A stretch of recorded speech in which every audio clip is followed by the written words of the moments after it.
আসসালামু আলাইকুম। আইগেস ইউনাইটেড সকালের খবরে আমন্ত্রণ জানাচ্ছি আমি স্মত মিলি। Bangla blockade complete shutdown, march for justice, দ্রোহ যাত্রা, রিমেম্বার আওয়ার হিরোস, এই কর্মসূচিগুলোর কথা মনে আছে? হরতাল, অবরোধ আর মানববন্ধনের বাইরে গিয়ে এমন অভিনব কর্মসূচি কার মাথা থেকে আসলো? একক কোনো ব্যক্তি বা সংগঠন এমন অবাক করা কর্মসূচি প্রণয়ন ও ঘোষণা করেছে, নাকি বৈষম্য বিরোধী ছাত্র আন্দোলন দিয়েছিল? প্রচলিত আন্দোলনের বাইরে গিয়ে চমক জাগানো কর্মসূচি কিভাবে জুলাই আন্দোলনের সব মত পথকে রাস্তায় নামিয়েছিল, জানাচ্ছেন জুবায়ের প্রধান। জুলাইয়ের শুরুতে ছিল কোটা সংস্কারের দাবিতে বিক্ষোভ। এরপর ৭ জুলাই ঘোষণা করা হয় বাংলা ব্লকেট কর্মসূচি। আগামীকাল বিকাল ৩টা থেকে বাংলা ব্লকেট কর্মসূচি ঘোষণা করা হলো। পরিচিত অবরোধ শব্দের বদলে নতুন এই নাম মুহূর্তেই সামাজিক যোগাযোগ মাধ্যমে ছড়িয়ে পড়ে। রাজধানী সহ দেশের বিভিন্ন স্থানে সড়ক অবরোধে যুক্ত হন হাজারো শিক্ষার্থী। নিরস্ত্র ছাত্র জনতার এক একটি স্লোগান আর নবকর্মসূচি স্বৈরাচারের কপাটে বুলেট হিসেবে আঘাত হানে। কেঁপে ওঠে পাটাতন।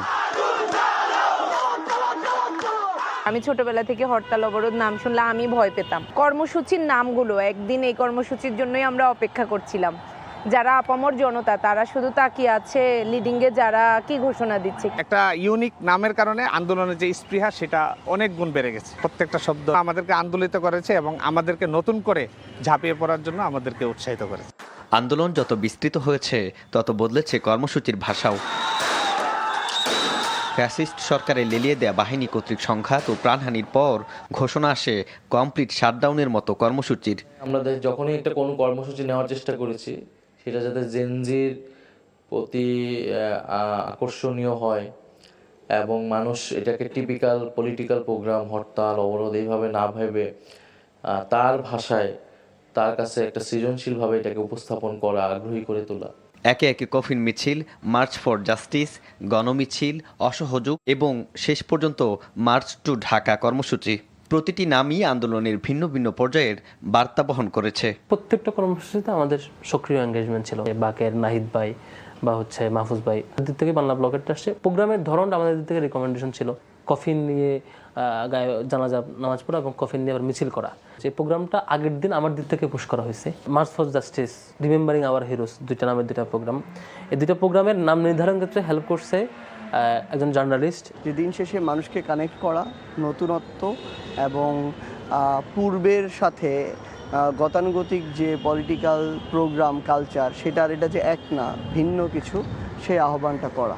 কারো একটা শব্দ কারো আরেকটা শব্দ এইরকম করে, অথবা কারো একটা নাম পুরোটাই পছন্দ হলো, তো এটা ওই আলোচনার মধ্যে দিয়ে এসেছে। কর্মসূচির নামগুলো একদিকে যেমন আন্দোলনের প্রতিটি ধাপকে আলাদা পরিচয় দিয়েছে, অন্যদিকে সাধারণ মানুষের জন্য আন্দোলনের বার্তাও সহজ করেছে। তবে নামের পাশাপাশি মাঠের বাস্তবতা, সংগঠন, নেতৃত্ব ও জনসমর্থন সবকিছুর সম্মিলিত প্রয়াসে আন্দোলনের সঠিক গতিপথ নির্ধারণে কার্যকর ভূমিকা রেখেছে।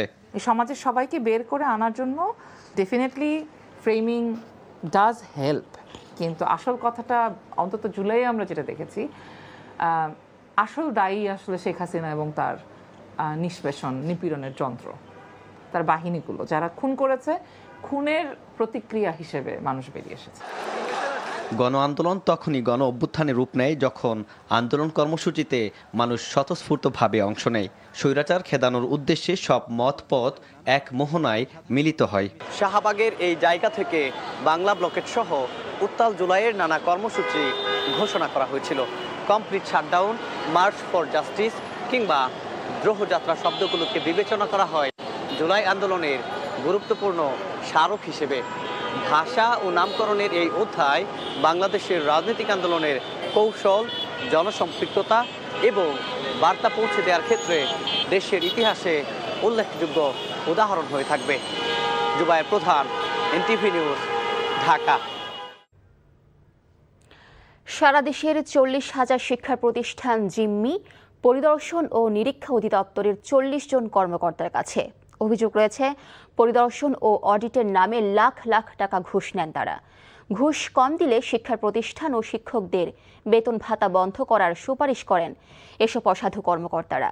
অধিদপ্তরের কয়েকজন পরিদর্শকের বিরুদ্ধে দুর্নীতি দমন কমিশন ও শিক্ষা মন্ত্রণালয় একাধিক অভিযোগ থাকলেও তাদের বিরুদ্ধে কোনো ব্যবস্থা নেয়ার নজির নেই পরিদর্শন অধিদপ্তরে।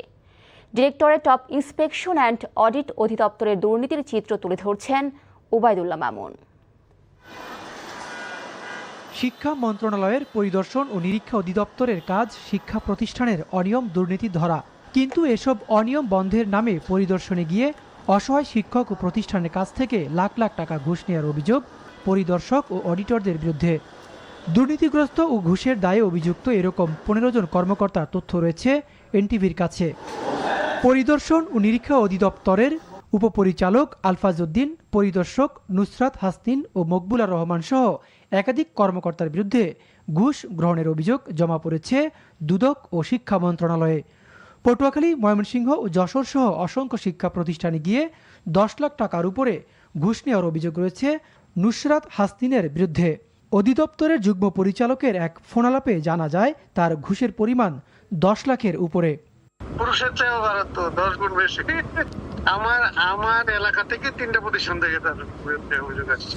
বড় অভিযোগ, বড় মানে কি ওই সময় কেউ খাইতে সাহস পায় না। এছাড়া পরিদর্শক মকবুলা রহমানের বিরুদ্ধে চাঁদপুরের ফরাক্কাবাদ উচ্চ বিদ্যালয়ে পরিদর্শনে গিয়ে প্রধান শিক্ষকের কাছ থেকে 10 লাখ টাকা ঘুষ নিয়েছেন এই মর্মে দুদকে অভিযোগ রয়েছে। প্রত্যেক শিক্ষকদের কাছ থেকে 1 এমপিও এবং হাফ এমপিও টাকা তুইলা প্রায় 12 থেকে 15 লক্ষ টাকা প্রায় এই মকবুলুর রহমান এবং এই সিরাজুল ইসলামকে ঘুষ প্রদান করেন, যাতে করে সঠিক তথ্য এবং সঠিক রিপোর্ট যাতে প্রদান না করেন।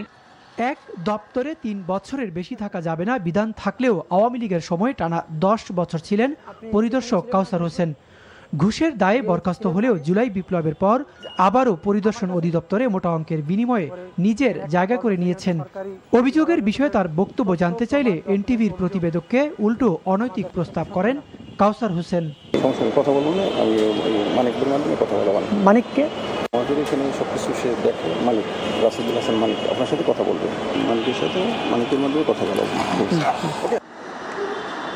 কর্মকর্তাদের ঘুষের বিষয়ে বক্তব্য জানতে যুগ্ম পরিচালকের রুমে প্রবেশ করতেই দেখা যায় নুসরাত হাসনিন, কাউসার হোসেন, মকবুলা রহমান সহ দুর্নীতির অভিযোগের কর্মকর্তাদের। এনটিভি টিমের উপস্থিতি দেখে দ্রুত রুম ছাড়েন তারা। এসব কর্মকর্তাদের বিষয়ে বক্তব্য জানতে চাইলে সরাসরি কথা বলতে রাজি হননি যুগ্ম পরিচালক অধ্যাপক ইদ্রিস আলী।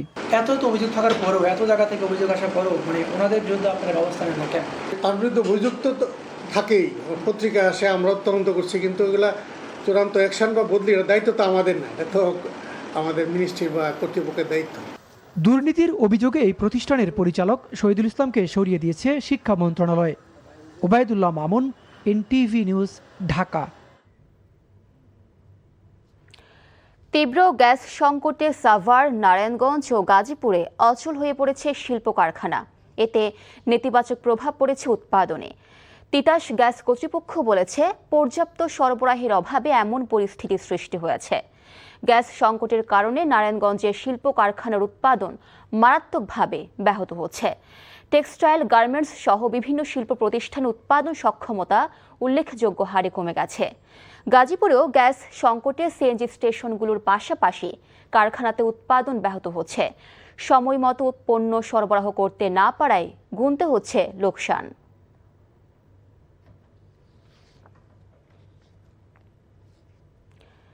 গ্যাস সংকট নিয়ে সার্বিক পরিস্থিতি জানতে কথা বলছি গাজীপুরের সিনিয়র করেসপন্ডেন্ট নাসির আহমেদের সাথে। নাসির, শিল্প কারখানায় গ্যাস সংকটের প্রভাব কেমন পড়েছে এবং সেই সাথে সিএনজি ফিলিং স্টেশনে যানবাহনের চাপ কেমন দেখছেন?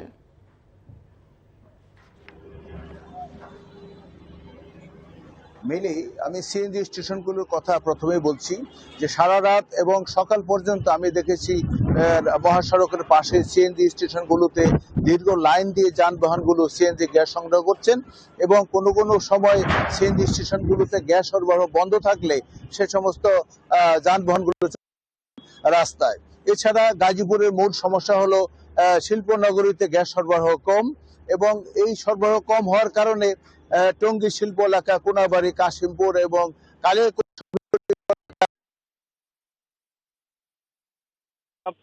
আপনার সেগুলো ওই বয়লার কারখানা বা কম্পোজিট ফ্যাক্টরি যেগুলো মূলত গ্যাস দিয়ে তাদের কারখানা চলে, সেই সমস্ত কারখানাগুলোতে গ্যাস সরবরাহ অনেকটা কম থাকাতে তারা দিনের বেলা অধিকাংশ সময় তাদের ফ্যাক্টরি বন্ধ থাকে।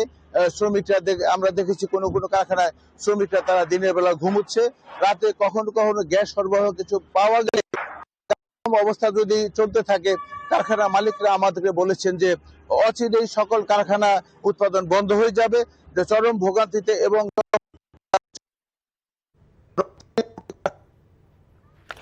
দর্শক, এতক্ষণ জানছিলাম গ্যাস সংকটের খবর। সকালের খবর এইটুকুই। এই খবরের ভিডিও সহ আপডেট জানতে ভিজিট করুন এনটিভি অনলাইন www.ntvbd.com।